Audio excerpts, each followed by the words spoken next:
It's time for us to look at stories that have made it to the front pages of our newspaper. Now, starting off with our own Daily Trust. Boldly there, reps ask CBN to address cash crunch. Apex Bank tightens news on fintech. On the bottom there, we have ECOWAS may formalize Burkina Faso, Mali, and Niger's exits. Still on Daily Trust, police recover fake $3.3 million, CFA 51.9 million CFA and 1.4 million naira in Kanu. Rights Commission receives 2 million violation complaints annually, and Nigeria far from fighting institutional corruption, says World Bank. If you are looking for details of that, do well to check out the Daily Trust newspaper and grab yourself a copy to keep yourself informed. And moving on to Guardian.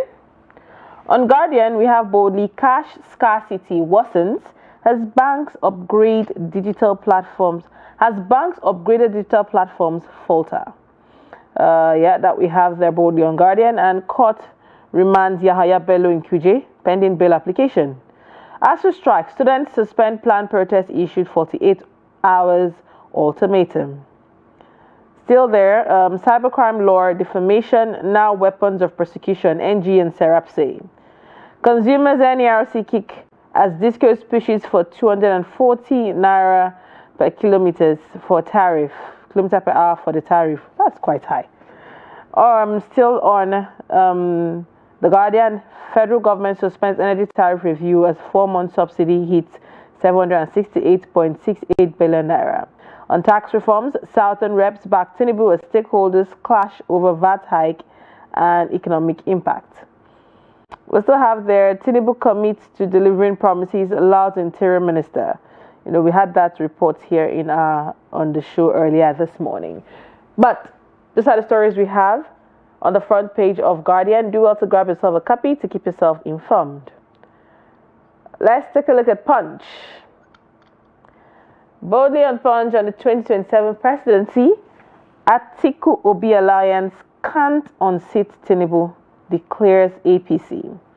PDP insists alliance will help rescue Nigeria from current pains as SDP, APGA, others are coalition. We had a conversation on that here today. Judge remands Yahaya Bello, lawyers plan fresh bail application. Federal government to sanction airlines over delayed ticket refund. We have that there on Guardian. And still on, the Punch. Still on Punch, Taraba's governor's sister allegedly shot by police escort dies. It's quite sad. And on Faratime's case, police allege witnesses intimidation, opposed bill application. And relocation disputes, federal government cancels 64 billion naira Osun airport approval.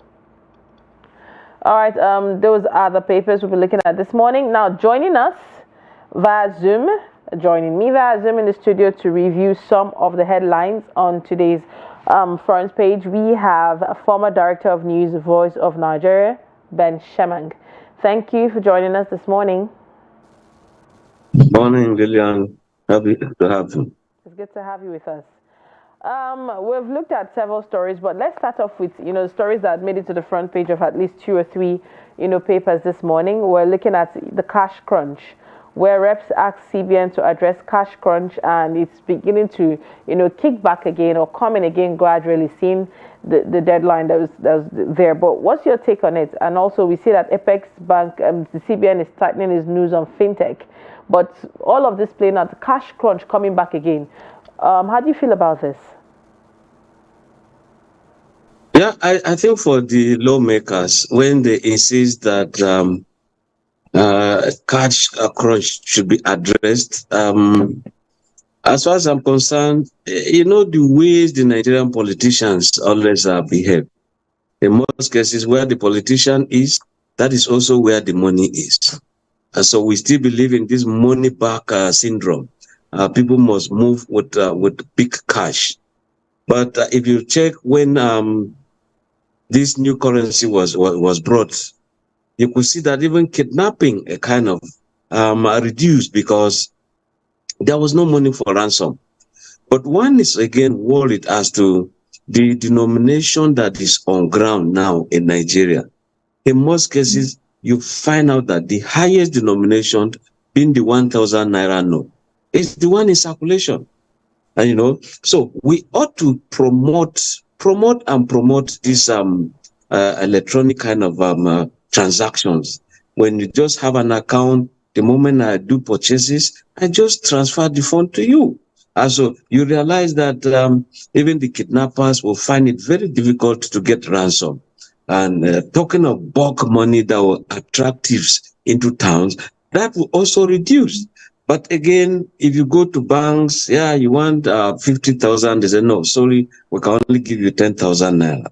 That is because people believe in this this liquidity, physical cash that you must carry here and there. So I think it should be a thing of the past that if we imbibe this electronic fund transfer, it will be easy for everybody. All that is required is government to do the needful. That needful is to carry along what you call public policy communication. Let Nigerians know. Don't just ambush them the way the tax issue is being done. All right. When it comes to Nigeria moving to cashless society, it's something we're looking forward to. And I believe it's happening gradually. Sometimes I go to the market without cash and I can buy spoons and forks, all the small things. And I would ask, do you have an account I could transfer to? They always do. But in as much as like you said, we're Nigerians, we still like having the physical cash at hand, which is something that is looking forward to being eradicated. But still on the daily trust, and on cash and corruption, the World Bank has said Nigeria is far from fighting institutional corruption. There is corruption of political leaders, there's institutional corruption, which is on another level on its own. But what's your thoughts on this? Do you agree with what the World Bank is coming out to say? I agree with the World Bank, in fact, almost 100%. What you call institutional corruption, these are agencies that manipulate issues. Now, if you go to the National Assembly, for example, you still hear cases of padding of budget. If you go to ministries and agencies, right from the gate man, there's always that need. When they greet you, they feel that you have to drop some money here and there. And the cost of doing business, therefore, will always be very, very high. Is it that you want to repair vehicles? I mean, the officers in charge are always telling the mechanics, put mine inside, put my own inside, that kind of a thing. Now, is it the inflated contracts? They all are there. And that's why you have failed contracts, and you also have some people who are experts in always demanding for contract review. They insist that after wasting so much time, it's better for them to again apply for a review, more money is added. And in doing that, the contracts will just fail. Imagine Lokoja Kaduna, Lokoja Abuja road. Since inception of democracy, it has always been that same road, and it is still going on. And that is the picture of many other projects. No thanks to institutional corruption. It is there, real and real. All right. Talks around 2027 presidency has begun. We're seeing, the ruling party making statements and the opposition party making statements. But boldly on Punch, we see APC declaring that Atiku Obi alliance can't unseat Tinubu. Akume had earlier come out to say there is no vacancy and also touched a bit on regional and rotational presidency. Now, what's your take on the current talks on the 2027 presidency, the role of the opposition, the ruling party, and all that, the intricacies surrounding the polity at this point in time? Share your thoughts with us. Yeah, you see, it's all about opinion. When George Akume says there's no vacancy for Northerners, he has the right to air his opinion. But you see, that right can be countered by Nigerians who indeed have the ballot paper. When APC is saying that, there's no vacancy, Atiku Obi alliance does not mean anything to them. PDP at the point was very, very boastful that way, that they were going to stay in power for 50 years. Now, APC or some other parties came to unseat them. Now, APC is saying stay there for 100 years. Now, with all these permutations here and there, alignments and realignments, and the dissatisfaction of the Nigerian voter in view of what is happening today, I think that APC will just be building some castle in the sky. Remember what happened in Senegal? I mean, opposition overcame those in power. Remember it happened in Kenya, you know. Remember it happened. All these areas are indicators. See Ghana, just very close to us, where opposition decided to unseat the sitting government. So it's all about service delivery. Now we're talking about cash crunch. We're talking about insecurity. We're talking about schools or universities being on strike. We're talking about hunger here and there. So it would be wrong, therefore, for APC to just begin in a kind of a dream that there's no vacancy in Aso Rock. It has to be the Nigerian that would decide that via the ballot paper. But do you think Nigerians are ready to decide that and look beyond regionality and tribe and ethnicity and sentiment? Do you think Nigerians are ready to look beyond that and decide who goes on the ballot and becomes the president? You see, where the last protests in Abuja, protests against hunger, you could see that the Igbo youth, the Christian youth, the Muslim youth, Hausa, Fulani, other minorities, they all are in the streets in Abuja here. And issue of sentiment, hunger has no sentiment. You can't say I'm more hungry than I'm hungrier than the Idoma person, or the Idoma person is hungrier than the Yoruba person. They all go to the same market. They have to pay utility bills. They have to pay school fees. I mean, feeding here and there. And so issues of regionalism will not come to play. And that's why some people now feel that, look, any politician who gives you money, collect it and refuse to pay to vote for him, because all the while, what has he been doing that you're now bringing a bag of rice for 20 people to share? And some people are outrightly rejecting those gifts because they see them as some Greek gifts to deceive one. So when the time comes, I believe Nigerians will do the needful. Except otherwise, the government now says, okay, we're going to give you the best of the best. All right. Thank you very much for giving that vote of confidence to Nigerians, and we look forward to the day where they will look beyond sentiments and religion and tribe and go for the best of the best and go for who could deliver and have the interests of Nigerians at heart. Still on our stories this morning, on the tax reforms, there have been several conversations surrounding the tax reforms. We're seeing, the northern leaders kick against it, even if it's not just going to affect only the north. There are a couple of southern states there that would see, some low VAT increase due to the current, the proposed, sharing of the VAT.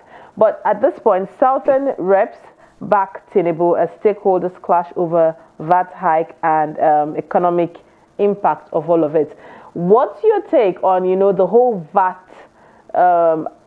VAT reforms that has been happening, the stand of the House of Reps, the insistence on the presidency wanting this to come through, and then the role of everybody in this? What's your take on the tax reform and how it's causing this divide in the House? Yeah, you see, you can always talk about the politics of tax reform. See how many people, either in Labour or some other political parties, PDP, crossing over to APC. Theirs is to, okay, this is Nigeria. If I'm in the government of the day, chances are that I'll come back when elections are on. But you see, I think the whole gamut of this opposition has to do with the lack of government policy or public policy communication. If government had wanted to just ensure that Nigerians will accept this task, they should have a kind of brought out some committees. They will meet with people, sensitize them. This is what we're going to happen. This is what is going to happen. I want to jack up the taxes because of A and B. The old one, these were the faults. Government didn't just do that. And what they did was to bring what they call executive bills. And sometimes executive bills, some people view them with suspicion. Why is it that the president will send how many bills at the same time? And the day of sitting, protocol was breached. You just smuggle in people to parliament and to just go back the presentation. And as we have today, right from the days of Ahmed Lawan, who said anything Buhari needed that time would be passed. Now we have a Pabio, who is also virtually towing that line. Let there be that balance of power. If you like, you can call it balance of terror. What is the executive doing? What's the legislature doing? These checks and balances, the independence or the independent nature of every arm of government has to be ensured. And so when you see regions saying this place will suffer, the other one will suffer, and all that, look at the North, for example.